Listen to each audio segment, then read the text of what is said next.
Hi, everyone, and welcome to episode 56 of Halfway Through the Heat, the world's most influential, the world's most important, the world's only Trans-Pacific Wrestling podcast. I am one half of your hosts. My name is Tom. I'm in Connecticut, in the beautiful United States. With me, as always, in Tokyo, Japan, is Joe. Joe, how are you? I am great. Well, that's good to hear, because we have a lot to talk about.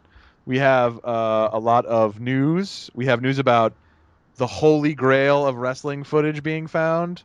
We have some news about shakeup in the Indies. We have some news about Cody Rhodes. We have some news about one Mr. Phillip Brooks, who's going to be having his debut shoot fight pretty soon. We've got a preview of Backlash, which is the first SmackDown-only pay-per-view, which is going to be happening this weekend. We have a lot of stuff to talk about with Raw, but before we even do our something positive about Raw, which is normally how we start the show, we're going to plug a project, which we've been doing at the end of the podcast, but now we're going to do it at the beginning because it just makes more sense commercially. So, as some of you may know, Joe and I run a micro press, which is it's even smaller than a small press, called Orford Parish Books. And we have our next project is a chat book, horror stories set in the wonderful world of professional grappling. It's called 3 Moves of Doom. I have a story in it. Joe has a story in it. Matthew M. Bartlett, who's like a legitimately well-known horror writer, has a story in it. And Joe has done the cover. The cover is basically done. It looks fantastic. We're just working on some finishing touches, some Easter egg-esque stuff that I think people will really enjoy. But the point is, if you like wrestling, and if you like horror, even if you don't like horror, if you just like wrestling, this book is probably for you. It's going to be for sale electronically or in hard or paperback by the end of this month. And we'll update you as more details become available. But we just wanted to say at the top of the show, we wanted to plug our new project, because normally we don't do that. We've published 3 books, and we haven't belabored you with them because they're not necessarily up your alley. They're not wrestling themed. This one is wrestling themed. It's true. This one is actually about wrestling, and there's lots of stuff in there if you're a fan of wrestling. So, I mean, if you're not a fan of wrestling and you just like horror, I don't know why you're listening to the podcast, but right, that's a weird choice on your part. It's probably a weird choice, but you would enjoy it probably. But if you like wrestling, which I assume you do, since you're listening to a wrestling podcast by 2 weirdos, you probably would be also interested in the book the 2 weirdos are participating in about wrestling. So, what can you do? The only thing you can do is buy it via Amazon. And it is called 3 Moves of Doom, which is already an Easter egg for you wrestling fans. That's right. So that's already an insider reference. And then there's also going to be some stuff for fans of wrestling magazines. If you're a fan of printed wrestling material from, say, the 80s or 70s, you'll be happy with all the Easter egg stuff we've added to the book.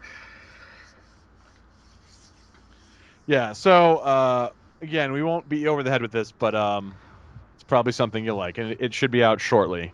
We're really just putting the finishing touches on it and so maybe even by the time you hear our next broadcast, you'll be able to buy 3 Moves of Doom. However, we should now we're putting the commercial concerns aside. We're turning to our normal hashtag content. We're giving you the stuff you crave, namely, what is positive about Raw. So what was positive about Raw, Tom? Let's see. What was positive about Raw? Okay, I think this week, positive about Raw. I like that they had a Kevin Owens Sami Zayn match as the main event. That's true. I mean, that was a good match at least. There was a lot of not positive about Raw this week, but for me, I was happy to see Bo Dallas back, Bo-Lieve, and actually winning. Yeah, especially after his his brush with the law, getting thrown off the plane in Dallas. I mean, not thrown off the plane. The plane was not in the air. That would have been a bigger story. But yeah, it was good to see him back, and that they're not kicking him to the curb necessarily. But yeah, boy, talk about struggling to find something positive. Yeah, man, there was like a lot of stuff that was not so hot on Raw, and and a lot of it involved people I really like, which is not cool. I know. Maybe the low point, maybe the low point of any Raw since WrestleMania when they really upped their game was the old day sketch. Yeah, yeah. And I like the club and I like the New Day, but oh mercy, that was painful. That was not a win. No, and this is a time for positivity about Raw, but it's important to acknowledge when they fall a little bit short. And this week there was not a lot of good stuff, not a lot of good hashtag content on the old Raw. That is really true. But I think we talk more about that in the news section, maybe. That's true. That's true. And why don't we get into the news? Because we actually have a lot of news this week. There's a lot of stuff that's been happening, um, kind of on our cycle, which is nice. One of the first things I want to talk about is so this just happened today. When I mean today, Tuesday, September 6th, U.S. time. The WWE on the WWE Network basically put out kind of a mixtape. It's almost like in the old tape trading days when you'd go to shows and like guys would sell VHS tapes and it would just say like rare match compilation, and you'd have like no idea what it was, and then it would just be like a mixtape of rare wrestling matches. WWE essentially did that with something they're calling Hidden Gems. It's in the collections tab in the network, and so this includes like a ton of old, hard to find matches or segments of matches, or even just like weird little clips. So, for example, they have one of the things they have is it's like a TV spot from 1964 called Gagne Metrics with Vern Gagne, the great AWA champion, and it's just him like showing you how to use like a doorway to exercise. And it's like he's like, this is how you can build muscle tone in 30 seconds a day, and and it's like it's him using isometrics or Gagne metrics in a doorway, and so it's sort of wonderfully charming and strange. And they have like from 1969, they have like basically highlights of Dory Funk Jr. winning the NWA title from Gene Kiniski and then being interviewed by Gordon Soley.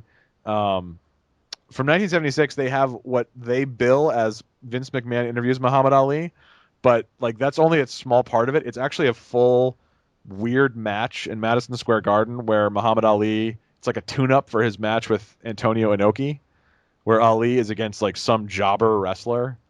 But the weird part is Ali's manager in the match is Classy Freddie Blassie. The jobber's manager is Dick the Bruiser, and the special guest referee is Vern Gagne. None of which is in the description the WWE has, but like that's the most compelling part. And then it's weird to watch this like boxing wrestling match with Muhammad Ali, the greatest boxer of all time, and like a guy whose name was like like Bill Wolfson or whatever wrestler. Never heard of the guy who's wrestling him. But they have a lot of stuff. Anyway, it's worth checking out. But the big news that all the plugged-in smarks were talking about, what they also have in there is the footage of the famous Last Battle of Atlanta from October the 23rd, 1983. This was a cage match between Wildfire Tommy Rich, and Buzz Sawyer, right? And this is passed into wrestling lore and legend because this was a 2-year feud in Georgia Championship Wrestling. Tommy Rich had been a NWA champion. He was like this young up-and-coming hot guy. Buzz Sawyer was a really popular heel, and they had this insanely long feud, and this was the blow-off to the feud.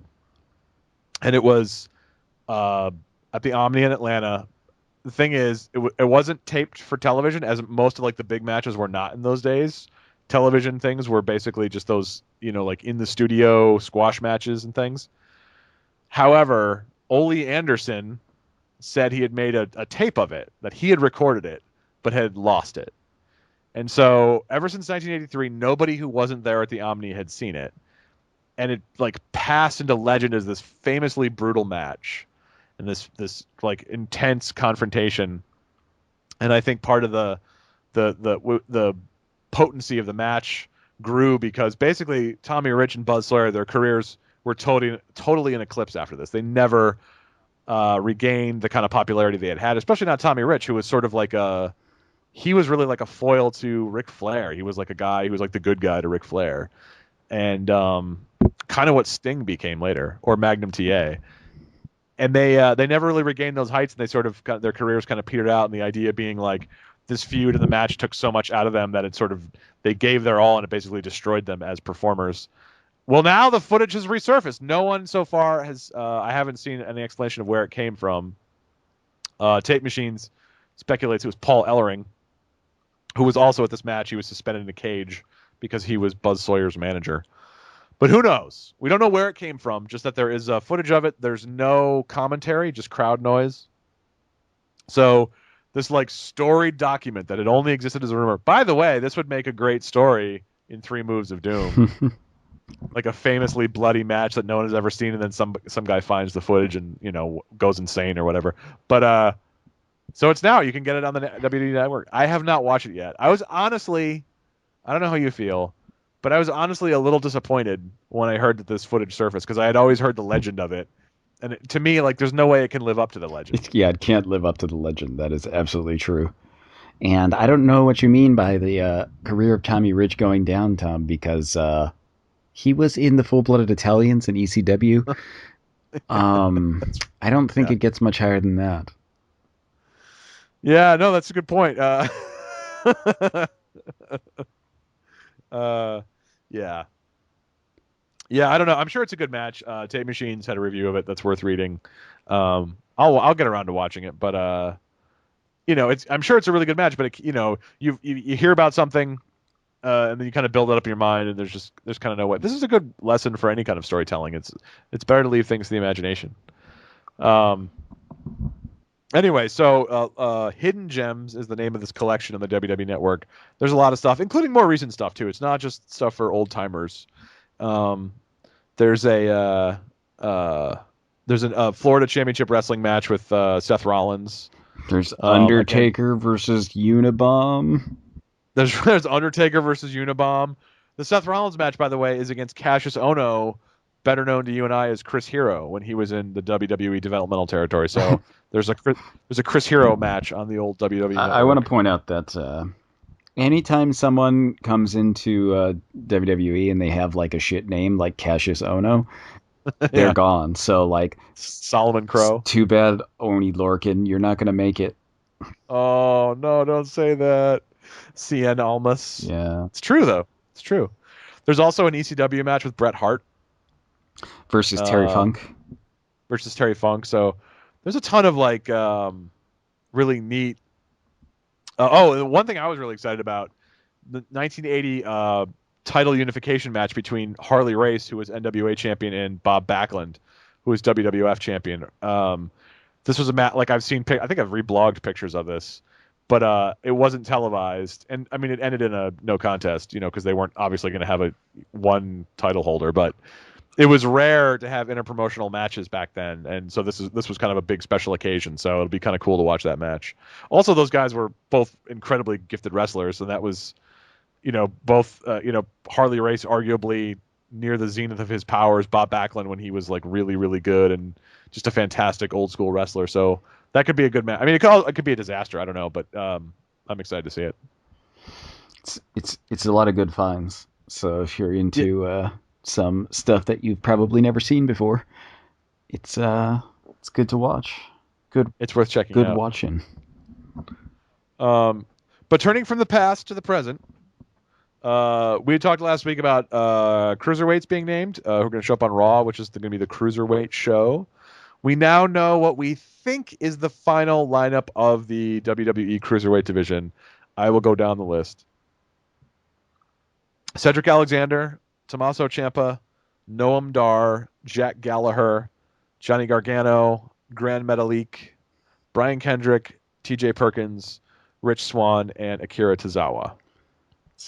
So it's a good lineup. It is a good lineup. That seems to confirm that both Kota Ibushi and Zack Sabre Jr. did not sign contracts with WWE, which is sort of interesting. Ibushi's always been a guy who sort of like follows the beat of his own drummer, so not totally surprising. Yeah, he's always been a bit on the mercurial side, I guess. If you're, he's always kind of like that. He wouldn't sign an exclusive contract with New Japan either. Yeah, exactly, because he wanted to like wrestle. He wanted to like be free to like wrestle blow up dolls and household appliances and stuff. He's like, I mean, he's seriously one of the best wrestlers in the world, hands down. Definitely a top 10 guy, if not a top 5 guy. And like he just does what he wants, and he has these crazy fun matches in addition to like serious matches. So more power to him. Zack Sabre Jr. was more of a legitimate surprise to me because sort of like what's he gonna do? I mean, there are a lot of potential spots for him. I could see him being a star in New Japan, for example. But I don't know.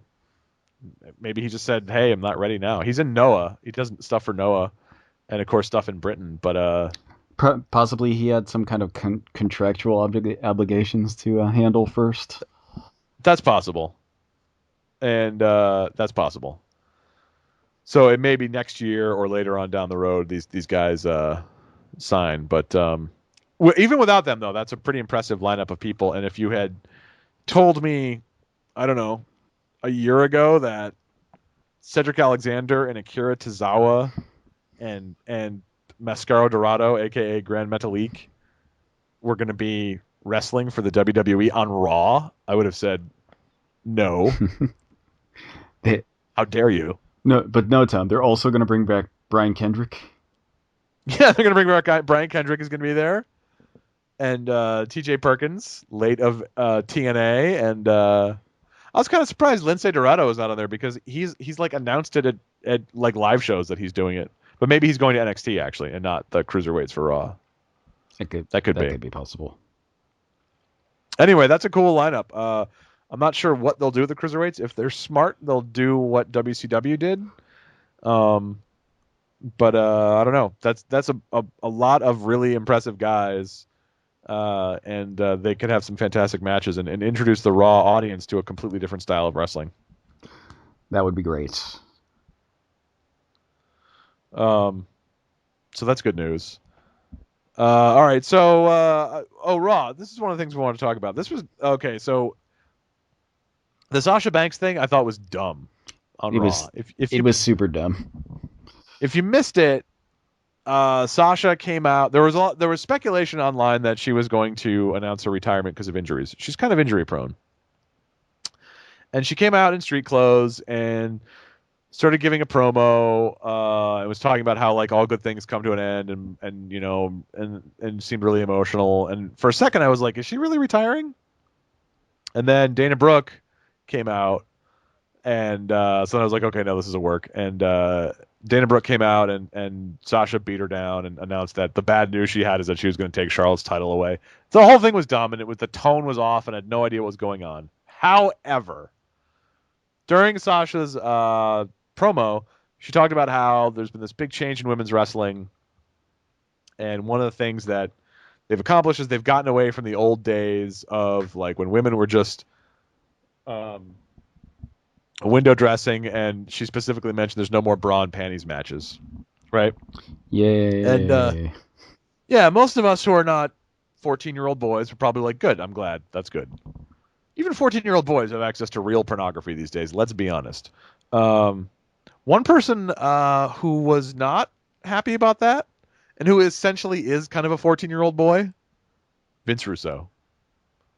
You'll find him on Twitter at the Vince Russo, Vic Venom. Vinny Roo. Vince Russo, of course, was famous for essentially seeing women as like in wrestling as basically strippers, and he like went on a tweet storm, and one of the things he tweeted at the first thing, the start of, if you go into his Twitter account, you can but the first one that started out is he says, "The great women wrestlers before Sasha didn't book the bra and panties matches. Ed and I did to help win a war that saved the company." Okay, so the Ed he's referring to is Ed Ferrara, who was another writer on the show with Vince, and who defected with Vince to WCW. Yeah, it was part of a war to save the company, one that you lost because Right. you were the one who basically destroyed WCW. Yeah, like one of the things that's worth pointing out is like Russo and Ferrara like had unfettered creative control in WCW, did all the stuff they were saying, the bra and panties matches, all the stuff, and the ratings tanked. Now they were tanking before, in fairness, because that's why they brought Russo in, because WCW thought, oh, this is the guy who turned WWF around, which was I still maintain is not true. Definitely, it's Um, not true. and so when they came there, they did things like, you want to talk about women, and then he goes on, he's like, I'm a Sasha Banks fan, but I think she slighted some great female athletes who performed at top levels while drawing huge ratings. So some of those great female athletes, Ed Ferrara booked himself as a wrestler, an on-camera performer, and his gimmick, and he would call himself Oklahoma, and his gimmick was he was making fun of Jim Ross, who he and Russo hated, and to the extent of making fun of Jim Ross's Bell's palsy, which has paralyzed Jim Ross's face. And Ed Ferrara, because their whole thing was Jim Ross is a pussy, they booked Ed Ferrara to win the WCW Women's Championship. Like that's what they thought of the quote unquote great female athletes in WCW. That they put a writer, a non wrestler, and a man over the women. So let's not get carried away. Um, I don't want to spend too much time on this, but if you've listened to Joe and I, we have pretty low opinion of Vince Russo. But this was such a good example of it. Like, this is this guy who's so thin-skinned and so stuck in the wrong way, his bad ideas about wrestling, that 20 years later, someone on TV says, "Hey, there's no more bra and panties matches," and he's like, "Well, yeah, and that's why it sucks." It's exactly his reaction too. It's it's just so awful, and when I saw it, like before I knew you even chose this article to talk about on the show, I was talking to you and I'm saying, oh Jesus, Vince Russo is at it again with some stupid bullshit. And of course it is. Of course it's something that Vince Russo would be angry about. No more bra and panties matches. That kind of thing is like the whole reason why no one took women's wrestling seriously at all. Yes. Yeah. And so and then he later on he's like, the day I apologize for enjoying a woman with a beautiful body is the day I turn in my man card. Why do you think women watch wrestling? So here's the thing, like you can appreciate people who are physically attractive, but who are also having a real wrestling match. It's true. It You doesn't can. it doesn't have to be an evening gown match. It doesn't have to be like a glorified catfight video. No. No, no, no, no. No, in fact, many people would argue it's more attractive if they're actually like good athletes who are putting in a good performance, as opposed to like strippers who are ripping each other's dresses off. I honestly, so during the Attitude Era, not to date ourselves too much, we were younger men than we are now. That's true. We were In adolescents the at the beginning of in the that. past, we were younger, Tom. It's very In true. the past, we were younger, and we were like the target audience for that stuff, and we hated it. We hated it in ECW too. I don't want, this is not just like a WWF WCW thing. Like we hated that. Like there were, well, not to say we were prudes or anything, but like we sort of knew this was like a dumb sideshow. Yeah, And it's I true. liked, In ECW, it was like it was exactly the same. It was just terrible. Never wanted to see it. And you're just like, oh Jesus, time to get popcorn. yeah, right. And it was like, not that every woman was bad. I mean, like I liked Francine when she would just like come out and hit a guy in the nuts or something. That was fine. But like I didn't want to see Francine quote unquote wrestle. That's absolutely true. And but like um the thing with ECW, at least they were there was like some kind of semblance of a match sometimes. I mean, like like it wasn't it wasn't like you wouldn't see some kind of like hardcore-ish women's match that happened. Right. Yeah. Well, that's true. But like in WWF and WCW at the time, it was just awful. There were no good matches. I mean, like when they brought in, like the only time that WCW was like good for women's matches was like when they brought in like Bull Nakano and they brought in Medusa and they brought in like all like that whole they had that whole tournament for the women's title in the beginning, and then they had that thing where there was like all the tournament to crown the winner, and then they like crowned the winner and just disappeared the belt. They were just like it never came back. All of the women were just gone after that. So like there was like one WCW Women's Champion, and it's like forever. Right. Yeah. I mean, there. It's just a frustrating way of thinking about why people watch wrestling, and a frustrating way of like the idea that women's wrestling always has to be like essentially a freak show. But that's Russo all over. I mean, the guy is like. One thing that Tape Machine says about Russo that I totally agree with. I mean, Tape Machine says a lot of things about Russo I agree with. Basically, like, Russo is full of shit. But one thing he says that I think is very insightful is that Russo basically hates wrestling. And think about it, he does. That's what he complains about on wrestling. Like, he doesn't want to watch wrestling. He wants to watch, like, skits and vignettes. He thinks that's what people tune in for. And I, for one, do not. I don't mind, like, a well-done skit or vignette, but so much of the stuff from the Attitude Era has aged so poorly precisely because of that stuff. Exactly. That's exactly true.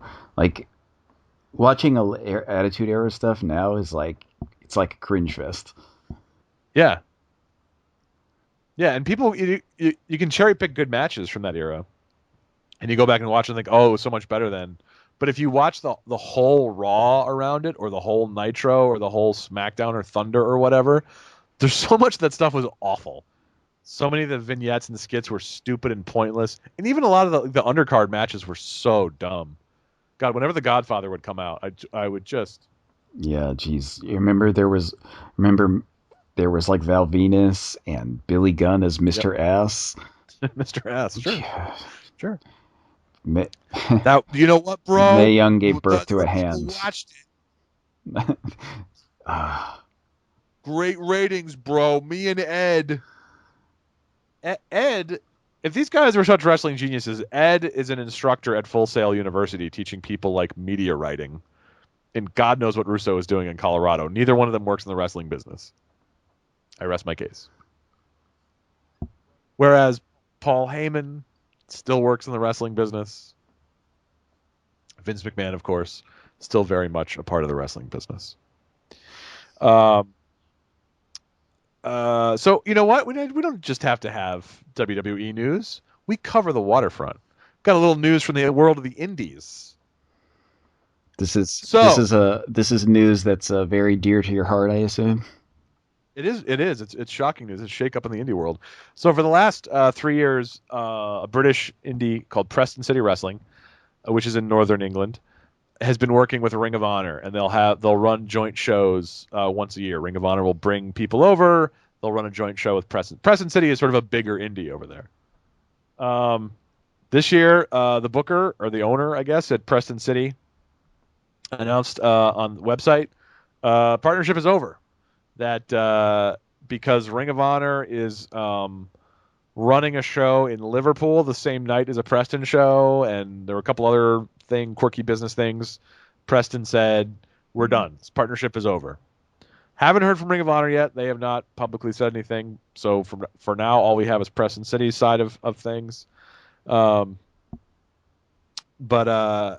what Preston City did in the interim, because they were going to pay the equivalent of $15,000 basically to bring wrestlers over, just like for airfare. They announced that they're going to be working with 2 American indies and 1 German indie. The German is, of course, is West Side Extreme Wrestling. And the American indies are CZW and Beyond Wrestling. So Beyond Wrestling, my favorite promotion. This will be their debut of the product outside the U.S. It's basically a tournament. There's an open weight tournament and a cruiserweight tournament with two guys from each promotion competing. So it's not exactly like a full-on Beyond Invasion or CZW Invasion or whatever, but Beyond is sending over Chris Dickinson and Keith Lee for the open weight tournament, and I think the people of Northern England are going to be very excited for Keith Lee, who's a monster. Not a lot of people have seen him yet, but the guy is incredible. And for the cruiserweights, they're sending over AR Fox and Hot Sauce Tracy Williams, along with some folks who undoubtedly will be familiar to indie fans in the U.S., like the bad boy Joe Janela, who also is in Beyond a lot, and Dave Christ, who does a lot of good stuff in AAW. Anyway, the interesting thing about this to me is sort of Ring of Honor has been just recently announced a new partnership with CMLL. So they're teaming up with New Japan and CMLL, which are obviously big names in Mexico and Japan. CMLL, they're in kind of a big two relationship with AAA in Mexico. I think AAA has better ratings, but I think CMLL has bigger events, like draws more people. And of course, New Japan is sort of the undisputed top promotion in Japan. So I wonder if, with all the upsurge and excitement in British wrestling, I wonder if Ring of Honor was thinking, well, we can do better than Preston City. We can, let's get something with Revolution Pro, which also has a relationship with New Japan, or Progress, or one of those companies. I don't know. Just speculation on my part. But it is weird that after working with this company, you would basically run a show in opposition to them in the same city. I mean, they had to have known that was not going to go over well. Yeah, it seems more likely that they just decided to, pick ups with some other company that was bigger. It would make sense for them to do like something with Rev Pro or something. It's more like But Progress is working with Evolve right now, so maybe they're looking for Rev Pro. I don't know. The British wrestling is really on, or maybe Insane Championship Wrestling up in Scotland, which is very big, and Insane has cards that draw like 3,000 people. Like, they're big. So who knows? I don't know. But I'm just excited for the Beyond guys who will be going over in November to wrestle over there in England, flying the flag for the world's most interactive pro wrestling experience. I hope this means there'll still be a Beyond show in the States in November, though. We'll find out. Well, speaking of the indies, speaking of ROH, I guess these aren't really the indies. These are maybe the mega indies. You're a friend of mine, Cody Rhodes, Prince of Wrestling. Yes, Rhodey Codes is going to be in the Impact Zone. Over at the old Bola Battle of Los Angeles this past weekend, Cody Rhodes, who was competing, told Uncle Dave Meltzer that he is going to TNA. Okay, all right. However, he also said he's going to be appearing at the Final Battle pay-per-view, Ring of Honor's Final Battle pay-per-view in December.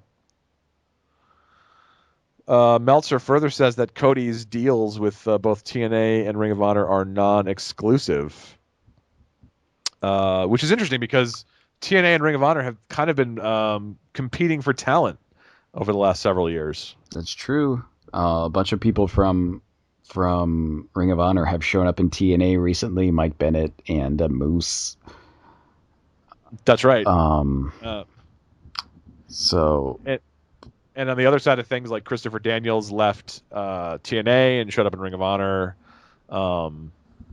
Earlier, the Wolves went from Ring of Honor to TNA. So there's been some back and forth. And however, I think probably both promotions realize that having Cody Rhodes show up, even if it's a one shot for both, is probably going to sell some tickets, get some attention to the product. So I'm sure they're willing to make a deal with him they would not necessarily make for every other person.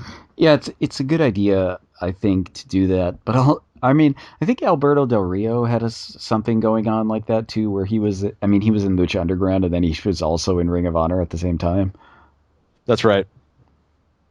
So yeah, I think if you're a big enough star, probably Ring of Honor is okay with making deals like that. I'd be kind of excited to see where Ryback turns out. The Ryborg in the Impact Zone. The Ryborg. Yeah, so Cody Rhodes, he's having quite a time, quite a season in the Indies. He's all over the place all of a sudden. Um, Speaking of Bola, I guess spoiler alert, but that seems dumb.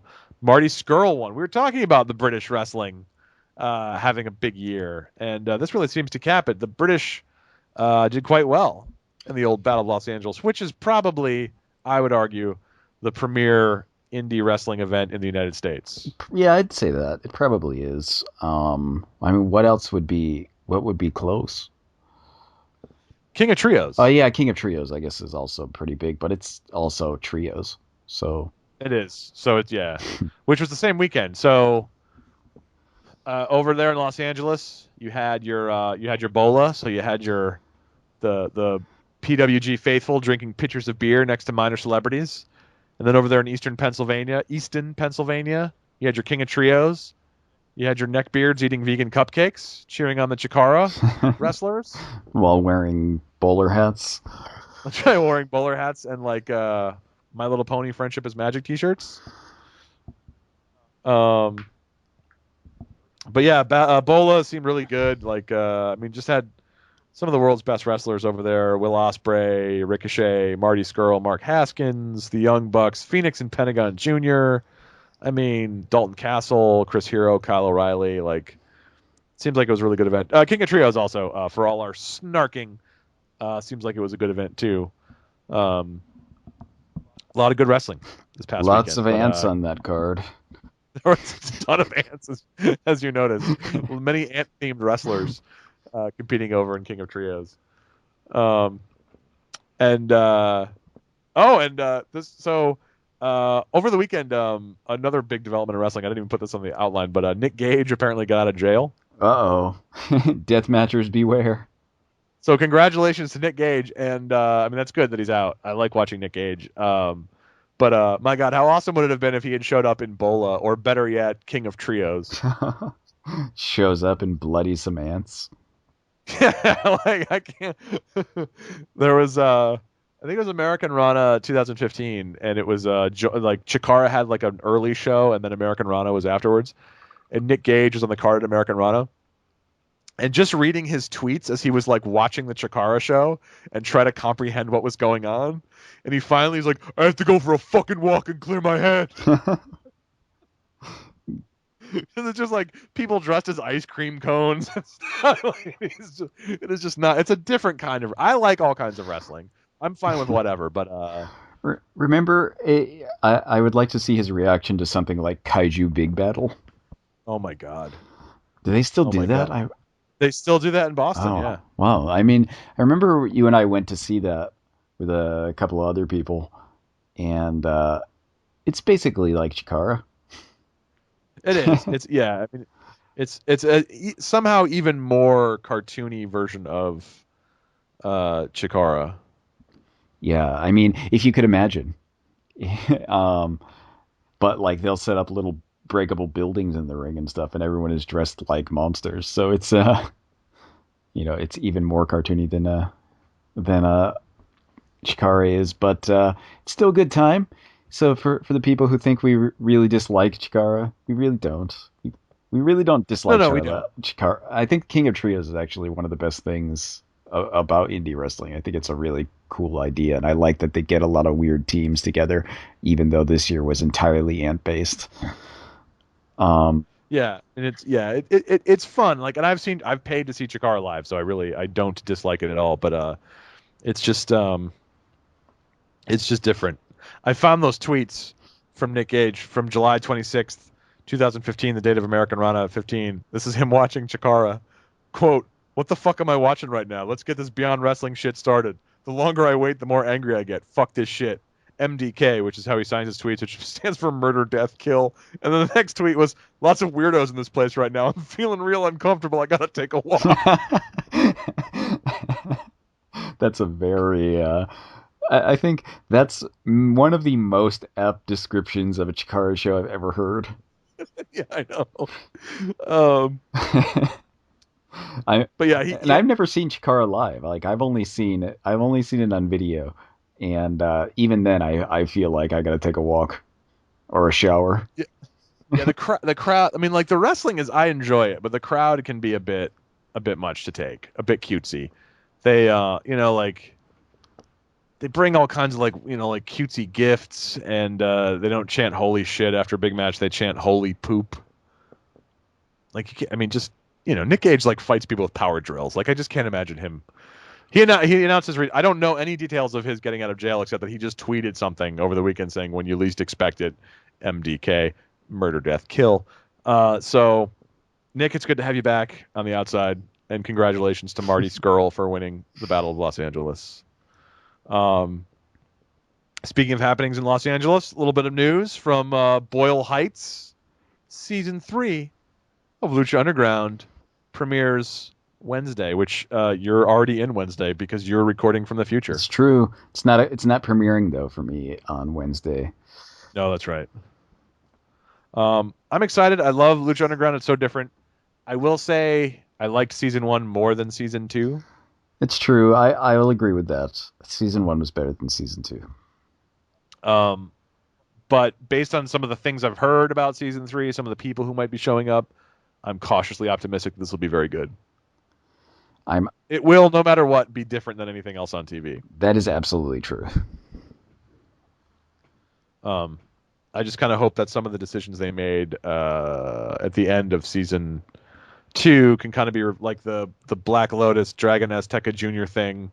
It's like we finally were getting some closure on 2 years of storyline, and then it just ended when Pentagon Jr. showed up and broke their arms. I kind of hope they maybe tiptoe away from that or something like that. Just forget that happened. Yeah, right. Yeah, exactly. We can just start over. It's a new season. Sometimes stuff just drops off without any explanation. Exactly. It was all a dream. So that's exciting. A new season of the old Lucha Underground. Our last bit of news. Our old friend Philip Jack Brooks, better known as CM Punk to you and me, he is finally making his MMA debut at UFC 203 this Saturday against Mickey Gall. I imagine he's just going to get the hell beat out of him. Well, I want to ask because you are someone who has competed in combat sports, and so you certainly know better than I would, like what it takes to compete in a tournament like this one. I mean, does he have any chance? I mean, he doesn't have no chance, but man, I mean, I would say that he has like the odds against him right now, like the betting odds are like 3-1. That's probably reasonable. Yeah. Like, for some people, when you think like, oh, these pro wrestling dudes are gonna be in MMA, it's probably not gonna work out for them. But like sometimes you see pro wrestling dudes who are gonna be in MMA, and you think, well, like these guys are gonna do well because like, if like you're Brock Lesnar or something, you're just like, well, dude was like a wrestling champion. Right, yeah, and like he was a legitimate like NCAA wrestling champion, and he knew what he was doing. Yeah, or like, if you remember, Kazushi Sakuraba is like a pro wrestler, a Japanese pro wrestler, and he was like in MMA and did really well because like he was training like jujitsu and like kickboxing and stuff like that while he was for his pro wrestling training. And like, when you hear that, you think, oh, well, he's been doing it for years. But like CM Punk, like last I heard, he was like a blue belt in jiu-jitsu. Like you can get that in like 3 months. It took me 3 months to get my jiu-jitsu blue belt. And that means like, really like basic stuff. And and I mean, when you're a blue belt in jiu-jitsu, it's better than nothing. But like, if someone is like a 1-stripe blue belt, they're going to be schooling you in jiu-jitsu. And then like how much, we don't know, like, is he like a trained striker or something? Like, have you heard anything about that? Because I haven't. No, I haven't heard. I mean, like, I know he's been, an aficionado but like I don't know if that means just a guy who watches a lot of it on TV or a guy who has trained and sort of knows what he's doing. Yeah, that's the thing where I just don't imagine he's like been trained enough in the time he's been training, because like you assume like months of it was just like on the shelf doing nothing because he was getting surgery every couple of other couple of months. So it's the kind of thing where, how good is he doing?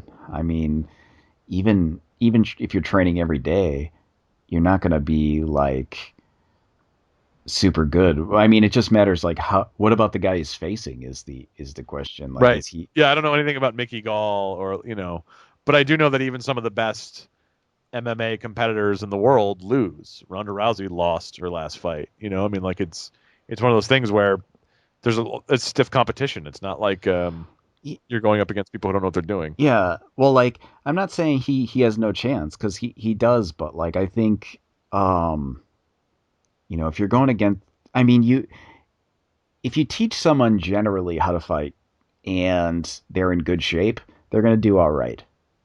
Unless he just gets knocked out, like that's possible.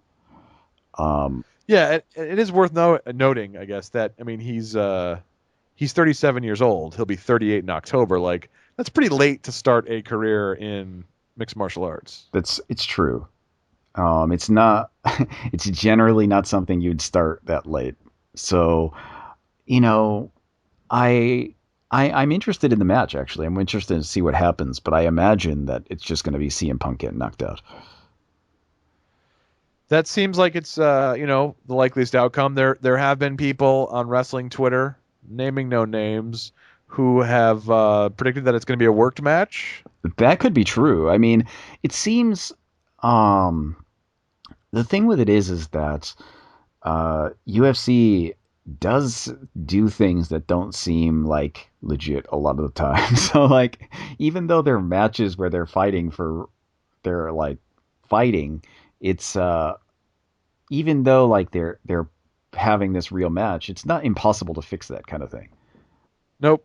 Um, like you can do it really easily. It's not like it's the kind of thing where like, if you want to have a fight like this and lose it, just you get yourself in a submission. You get yourself in a position where you're just losing. And you can do it really easily by just like allowing someone to take a position or like giving up a defense really, really easily. And you wouldn't be able to tell it even if like you were looking for it, because it's just the kind of thing where like, oh, maybe he just slipped out. It's that kind of thing. Like Right. you can't really tell. So, barring something like that, I could actually see like, okay, CM Punk wins because like, um, He catches the guy. Like he gets the guy's ankle in the right position, and then it's over. yeah, that kind of thing. Although I don't think anybody in UFC taps to ankle locks anymore. That would be, I mean, that would be cool, but I think like people will just try to power out of those things and suffer with the broken ankle. But It's too much for me.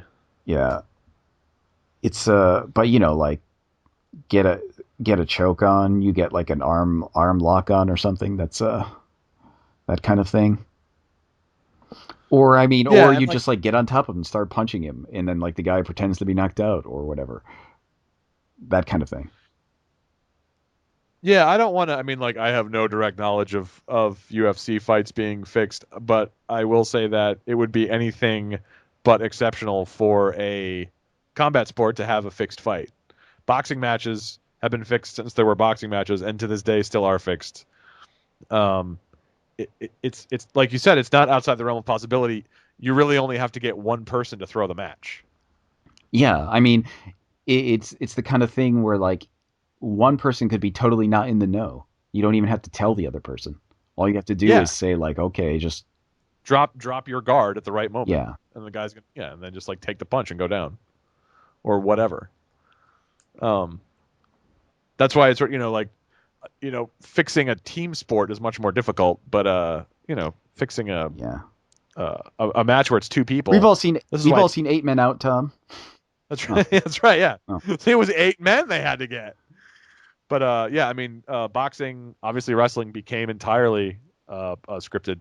But boxing has been fixed from the beginning. I know there have been mixed martial arts matches that have been fixed, so not outside the realm of possibility. This is a lot of money, right? This is interest for UFC from people who are not normally UFC fans. He has a multi-fight contract. Again, I'm not alleging anything. I'm just saying let's see how the fight goes. Yeah, I mean, the multi-fight contract thing is the kicker because if he just loses every match, it's not exactly going to be a a moneymaker. Right. Yeah, no one's gonna buy pay-per-views, and that's still their model is pay-per-views. No one's gonna buy pay-per-views to see a guy get his ass kicked every time. Well, I mean, some people might want to buy the pay-per-view to see CM Punk get his ass kicked every time. Yeah, I'm sure Ryback does, but most his fans won't. But hey, if he gets a surprise win in his first match, oh, who knows? Maybe this guy's for real. Yeah, that kind of thing. That's the that seems more a likely outcome in terms of if they're gonna fix it. But who knows? It might be completely legitimate, and he might just straight up win, or, as most people are predicting, just get destroyed. Yeah, I will say it's kind of unfortunate because if there's no fix or anything, it's a completely legitimate, straightforward match, and he wins. A lot of people are not going to take it seriously. Yeah, that's true. And that's probably not fair to him, but whatever. I mean, he's still. It's just weird to make this decision at his age and to try to learn a completely new thing, and especially something that is, as demanding and as frankly dangerous as mixed martial arts. Yeah, well, I mean, it's all right. Whatever. If he thinks he can do it, let him do it. I don't care. Oh no, but you shouldn't expect to be great at it, is what I'm saying. Yeah, no, that's true. I'm interested in to see what happens, and we don't even have to wait. We'll be able to talk about it in the next podcast. We will. Yeah, Saturday night. It'll happen this weekend, and we'll get to see the ultimate fate of the much anticipated CM Punk UFC debut. If I lived anywhere near our mutual friend, the MMA enthusiast, I would definitely go to a Buffalo Wild Wings with him to watch it. But the prospect of going to that without him is just too. I mean, because I'm not a fan of MMA, and I've seen UFC thing, and they're just the fights are so short and so boring to me. I just and there's so many of them. The idea of sitting through 12 fights I don't care about just to see this one, and then it's going to be over in 2 minutes. Yeah, the benefit of it for me is that it usually happens when I'm asleep, so I can just wake up in the morning and be like, oh, there you go. Here's the results. Yep. Well, anyway, this Saturday, UFC 203, Mickey Gall versus Philip Jack Brooks, better known to you and me as CM Punk. However, on Sunday, there's an event that I will be watching. I will be paying attention to. And that is Backlash. Let's do a little Backlash preview. Backlash is back. Lash?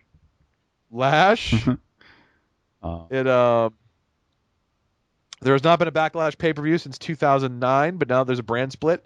This is a SmackDown-only pay-per-view. This is the first pay-per-view of the brand split.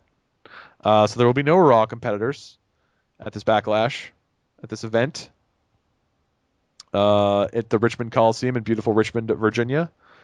So let's look at the matches that have been announced so far. We've only got 5 announced so far. There's going to be more. But what we have so far is The Miz versus Dolph Ziggler for the WWE Intercontinental Championship. I'm predicting a Miz win. Yeah, almost definitely. I feel like The Miz has some juice ever since that great interview he did with Daniel Bryan where he unloaded on Bryan. And let's face it, Dolph Ziggler doesn't win matches. Yeah, I mean, look at it this way. In the last time he was on pay-per-view, he was going for the world championship and he lost. Yep. Now he's going to be going for the Intercontinental Championship and losing. He's already establishing his Dolph Ziggler level, which is below everyone. Yeah. Speaking of guys who don't win, we have Bray Wyatt versus Randy Orton. I like Bray Wyatt, but he's not going to win. Yeah, let's be honest. Geez. We know Randy Orton's going to win this match because Randy Orton needs to get his heat back after getting beaten bloody by Brock Lesnar, and Bray Wyatt is the guy who does the job on pay-per-views. Yep, that's just basically how it's going to work. That's if any of these predictions don't come true, I'd be really surprised. So far, not really looking forward to either of those matches. There is a tag team tournament final for the very first WWE SmackDown Tag Team Championships. We know one team in that will be American Alpha, and they will be facing either the Hype Bros or Heath Slater and Rhino. I really want it to be Heath Slater and Rhino. It's gonna be Heath Slater and Rhino because that's the story they're telling. Is like Heath Slater has been so desperate to do things that he's like finally gotten someone to help him get a contract. So like it would be stupid for them to end that story tonight to the Hype Bros who have like been doing nothing. So yeah, they'll I mean, we're recording this as SmackDown is happening. In fact, that match is happening as we're recording this, so we could we'll know within minutes. We could be wrong right away in our prediction. It'll be like a Sylvia Brown moment. Right. But I'm assuming that.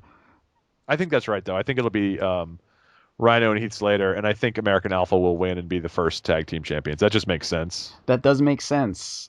It makes sense, I think, because American Alpha is a better team. And is an actual team, and yes. Rhino might be. Yeah, you're right. Rhino might be taking office soon. He's got a campaign and shit. So probably. I tweeted out. I tweeted out his campaign commercial, which features Kurt Angle. It's really great. You should watch it. Kurt Angle breaking people's ankles for not voting for Rhino. I know, it's so goofy.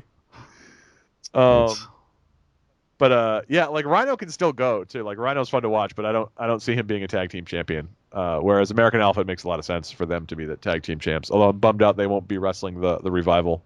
Yeah, well, it makes sense. Like what they will do is have this match, and it'll be a good match, and they'll give Heath Slater a SmackDown contract or whatever for doing so well, even though he didn't win. Yeah, I also want to say you'll like this on SmackDown tonight. In the semifinals, American Alpha, they beat the Usos in 28 seconds. Yes. Just absolutely killing the Usos dead. All right, so that's it. You're 100% right. Rhino and Heath Slater have beaten the Hype Bros and will advance to the finals to take on American Alpha at Backlash. All right.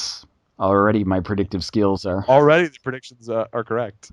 We have two other matches on the Backlash card so far. We have... Alexa Bliss versus Becky Lynch versus Carmella versus Naomi versus Natalya versus the goddess Nikki Bella in a 6-pack elimination challenge for the SmackDown Women's. You know it's bad when you can when you read the name of the match and you don't know what the hell it is. Like, okay, when you have something called the 6-pack elimination challenge, what kind of match is that? Is it like 6-man elimination? Like, why not call it that? Or I'm guessing it's a 6-person elimination. Why 6-pack elimination though? Like, what is? I don't. Is probably because they. Is there something special going on? Like that's. It's a bad naming because there's actually already a name for this kind of match. Yeah, well, it's true, but I mean, which makes me think it's not that kind of match. So like. I think it's your basic elimination, as opposed to like first person to get the pin or submission wins. Like you have to eliminate, and it's down to 2 people. For a champ of this, I think it's going to be either Becky or Nikki. Yeah, it's almost definitely going to be Nikki. I think Nikki's a smart choice. I'm super bummed out that they've made Nikki a face so quickly because she's so good at being a heel. Like I just like it's weirdly like Nikki Bella and Roman Reigns are their 2 biggest blind spots. Like they just can't accept that Roman Reigns is a heel, and they can't accept that Nikki Bella is a heel. They're like, no, people want to cheer for them. Anyway, I guess I'd be happy with any of the 6 winning the title except for Carmella. I was gonna say even Carmella. And actually Natty, probably not her either. I mean, I like her. I mean, she seems like a really nice person in real life and stuff, but she's not a champion. But Alexa, Becky, Naomi, or Nikki would be fine. I just think it's dumb that they don't have any like real stories or anything for the 6 women in SmackDown, so they're just like, all 6 of you are gonna wrestle. That's what we got for you.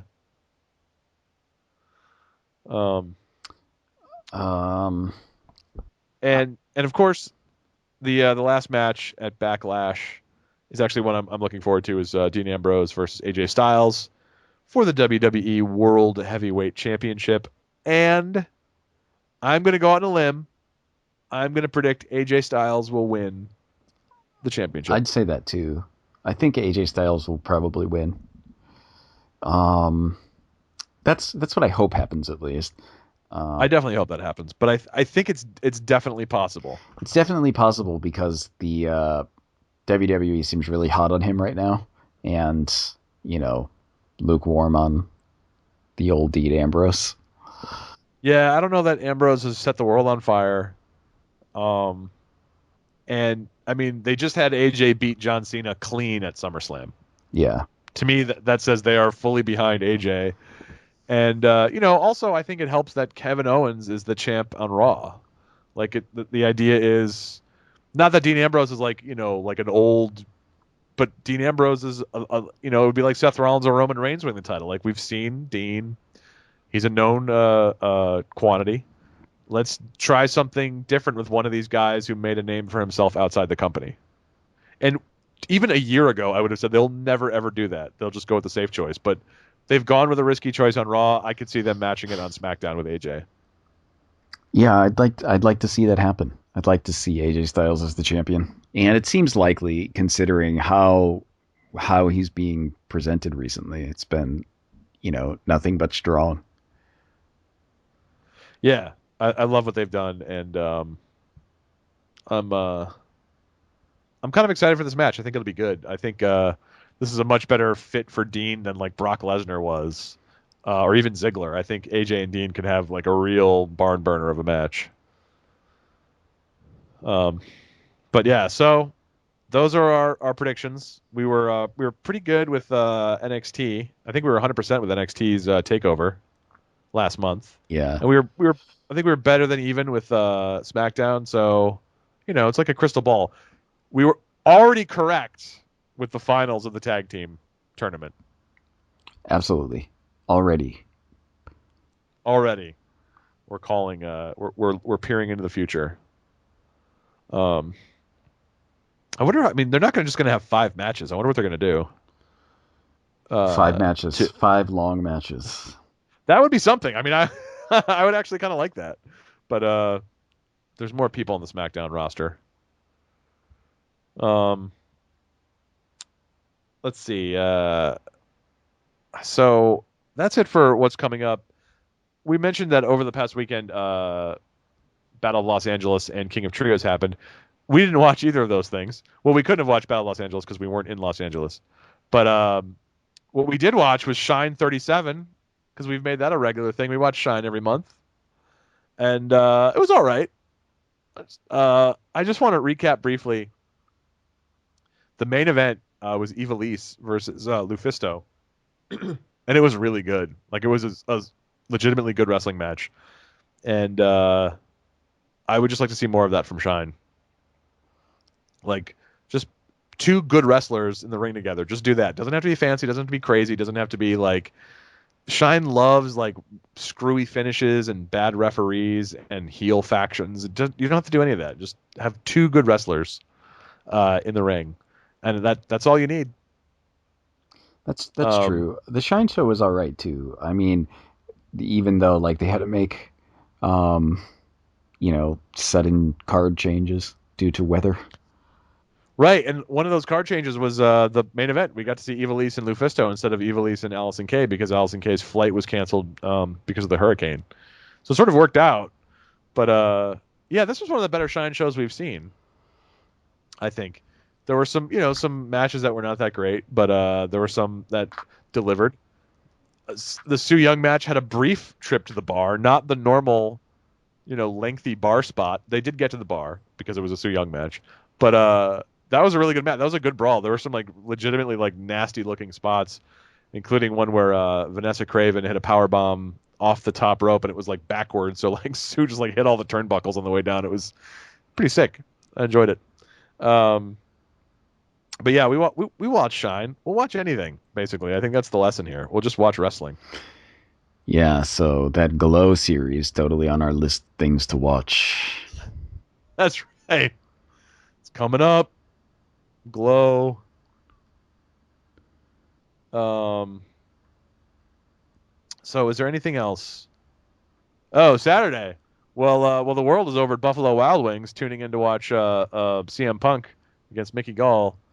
I'm going to be at Northeast Wrestling in beautiful Bethany, Connecticut, watching Ricochet against Travis Flip Gordon, who wrestled Liger at the last Northeast show.